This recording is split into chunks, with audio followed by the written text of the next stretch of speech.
This is Garden Variety, a horticulture podcast from Iowa Public Radio and Iowa State University Extension and Outreach. I'm Charity Nebbe with red buds, crabapple, and other flowering trees either in full bloom or just about to flower. This is the season for tree envy. Many of those flowering trees are not only beautiful, they fall into an important category. Small trees. This hour, we're going to find out about some of the best small-statured trees to consider adding to your landscape. Jeff Iles is here, professor of horticulture at Iowa State University. Hello, Jeff. Good morning, Charity. Good to see you. Good to hear you. Well, wonderful to have you here. And I mean, a small tree is a really important part of a landscape. We often we fall in love with these big oaks and sycamores and walnut trees, and we just don't always have room for something like that. Well, that's it. Many yards today, a lot of the smaller landscapes don't have room for large stature trees. So the smallest stature trees really fill a good niche, and they're beautiful. It's not just flowers. Some have really nice bark, and so you can be very creative. And it's great when you can match a plant to the site that you're given. So that's the topic for today. I'm glad we're talking about it. Yeah, and I do want to start with flowering trees just because it is the season for flowering trees, Jeff. Right. It's so beautiful right now. I know you've got red buds on your list. They are one of my favorite trees. So let's start there. Why might you want to add one of those to your landscape?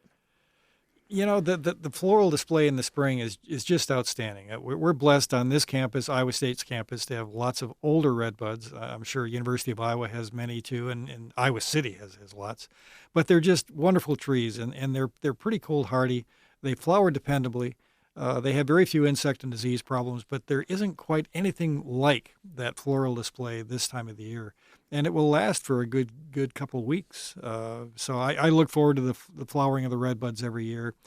They are native to the southern part of the state, and Sheraton used to have a red bud festival every year. I don't know if they still do that, but so we're not the only ones that love this interesting native species. Well, and I've noticed that I'm seeing them farther north over time because, I grew up in Cedar Falls. We kept trying to plant red buds when I was growing up, and they kept dying. And now I see them all around town in Cedar Falls. So are we seeing a tolerance for them further north as well? Well, there are some isolated populations in Wisconsin and in Minnesota, and perhaps those strains have made their way into the nursery business. There's always that chance. And yes, is the climate warming and our plants gravitating northward? Yeah, there's probably something to that too. But it's good for us. It's great to see redbuds expanding in the state of Iowa. Yeah, I'm not complaining about that. So let's stay on flowering trees. Why don't we talk about dogwoods? So lots of interesting dogwoods. Of course, if you're a golf fan, you probably watched the Masters golf tournament last weekend. The dogwoods weren't in full bloom down there, but we can't grow a lot of the same dogwoods you can grow in North Carolina up here in Iowa. But we do have some that we can grow. There's one of my favorites is one called the Cornelian cherry dogwood, which has yellow flowers, and it just finished blooming here about a week ago. But it's an early flowering dogwood, a small stature tree, obviously. And there's a new selection called Saffron Sentinel, which gives you a feel for its flower color, but also its upright growth habit. So it fits well into a small yard. So a really, really fine species and cultivar. There's also a dogwood called giant dogwood, and so it is giant, relatively speaking, but it's a good-sized dogwood. Has very interesting layered or tiered branch arrangement, big white flowers in June. In fact, the best-known selection is one called June Snow. So it's a great plant. I've got one of these in my yard that I planted too close to my house. Do as I say, not as I do.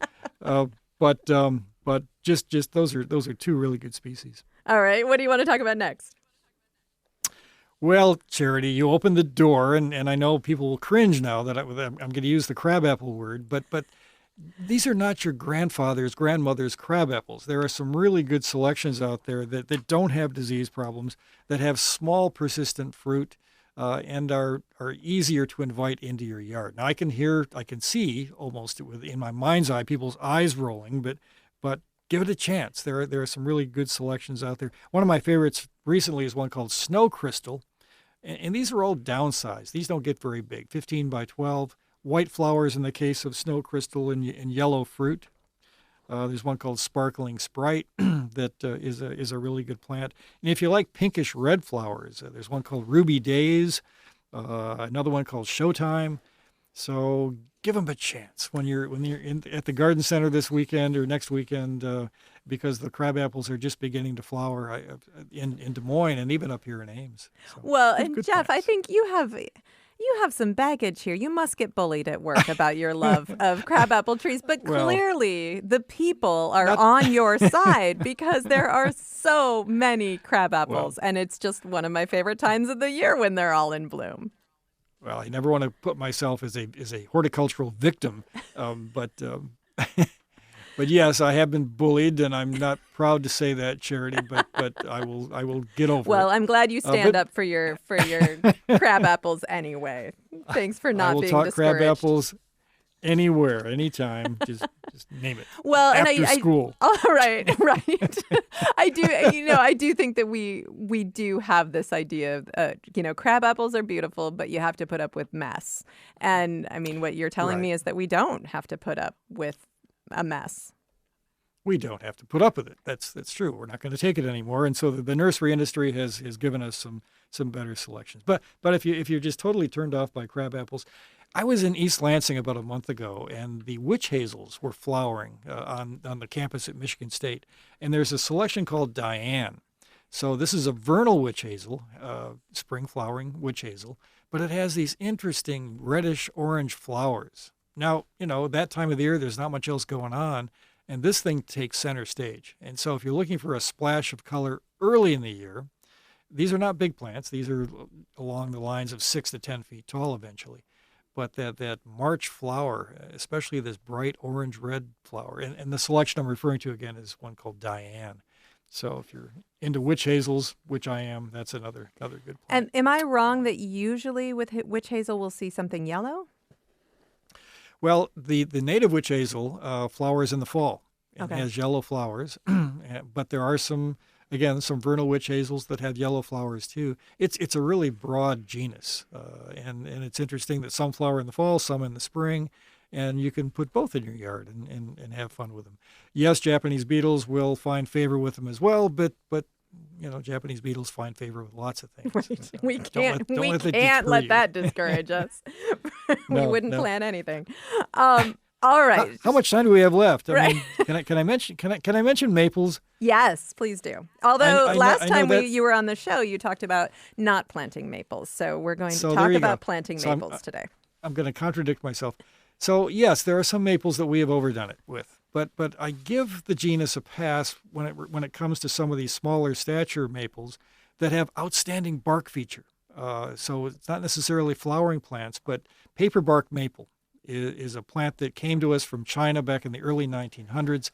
And has this wonderful cinnamon brown exfoliating bark. And when you have long winters like we do here, it really is a plant for the winter landscape.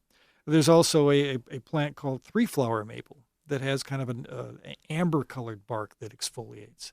And both of these are relatively, you don't see them a lot in the landscape, and they're not overused. So because of their bark feature, I like them, and I think they're worthy of our discussion.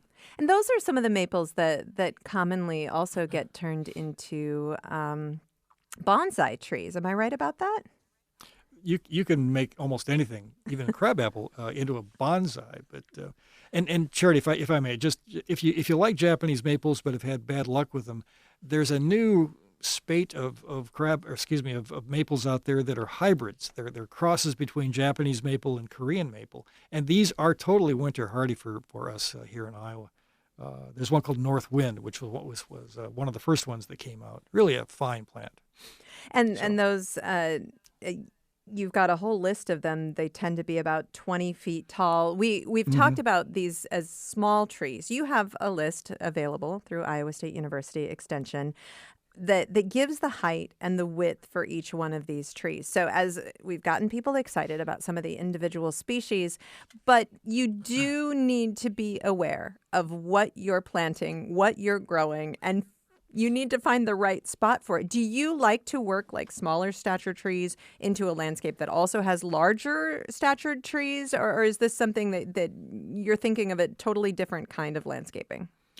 No, you can bring all kinds of things in. I mean, you have your large overstory trees, you've got these smaller stature trees, and then you've got your shrubs and your perennials. So you've got all these different layers in a well-designed landscape. Now, I'm not saying my landscape is well designed; it's more of a hodgepodge, but there's room in any landscape for big, medium, and small statured plants. And You it's not just woodies; they're herbaceous plants too. You mentioned planting one too close to the house, a very common problem. And I would bet with small statured trees, we probably make that error even more often because we think, Well, oh, it's not right. that big. It'll fit right in there. Well, and here's the lie that I tell to myself is, oh, I'll just prune it and keep it off the house. Well, yes, you can do that if you don't care what you do with your Saturdays. And I'm forever pruning this one giant dogwood off of my house. But that's okay. It's good exercise, and it reminds me to remind people not to do the same thing that I've done. You know, And I'm coming clean here.